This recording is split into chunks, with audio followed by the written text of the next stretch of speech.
Почитувани, ВМРО ДПМН е партија од збор. Тоа што го ветуваме, тоа и го реализираме. ВМРО ДПМН ја поздравува и ја поддржува политиката на владата на Република Македонија, со која се дава континуирана и безрезервна поддршка и помош на македонското земјоделство и на македонскиот земјоделец.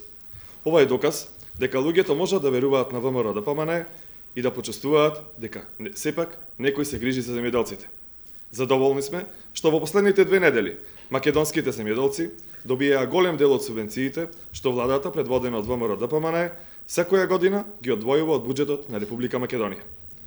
Пред неколку години ветивме силна поддршка за земјоделците, а денес тоа е дел од секојдневието на секој земјоделец во Република Македонија. Имено, изминатиот период комплетно беа исплатени субвенциите на над 27.000 тутунари кои го предале тутунот во 10 регистрирани откупни предпријатија. За оваа намера беа исплатени 19,5 милиони евра, односно поддршката за оваа мерка изнесува 60 денари за произведен и предаден килограм тутун. Среќни сме кога гледаме дека производството на тутун во Македонија повторно прераснува во една од главните земјоделски култури и дека денес тутунопроизводителите не се соочуваат со минимизирање на нивната работа и труд и дека го добиваат тоа што навистина го заслужуваат.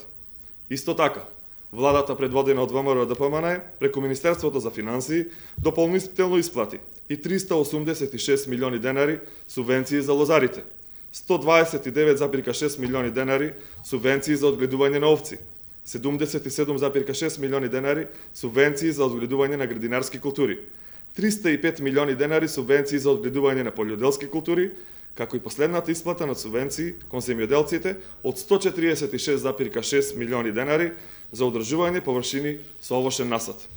За ВМРО ДПМН земјоделството секогаш е и ќе биде една од приоритетните сфери кои максимално се поддржани, за што говорат и официјалните податоци. Имено, драстично зголемен е извозот на земјоделските производи. Се врши промоција и брендирање на македонските земјоделски производи во светот. Исто така зголемен е и бројот на регистрирани земјоделци. Максимално се искористуваат обработливите земјоделски површини, како и заложбите за пронаоѓање на нови странски пазари, каде што би се пласирале македонските земјоделски производи. Ваквата поддршка кон земјоделието од страна на владата предводена од ВМРО ДПМН придонесува голем број на македонски фамилии својата екзистенција да ја пронајдат токму во земјоделието. Владата, со редовна исплата на субвенциите за земјоделците, останува доследна во поддршката на земјоделството, како една од носечките гранки на македонското стопанство. За разлика од порано, кога земјоделецот во Република Македонија се сметаше за граѓанин од втор ред, денес е гордост да си земјоделец, бидејќи секој оној што се занимава со оваа дејност знае дека некој навистина се грижи за него и ја цени и вреднува неговата работа и труд. Од тука, ВМРО ДПМН, како и досега, така и во иднина, ќе продолжи наполно да работи за развојот на земјоделството и подобри услови за живот на секој земјоделец, бидејќи знаеме дека земјоделството е сфера која што може да придонесе за уште поголем развој на Република Македонија. Ви благодарам.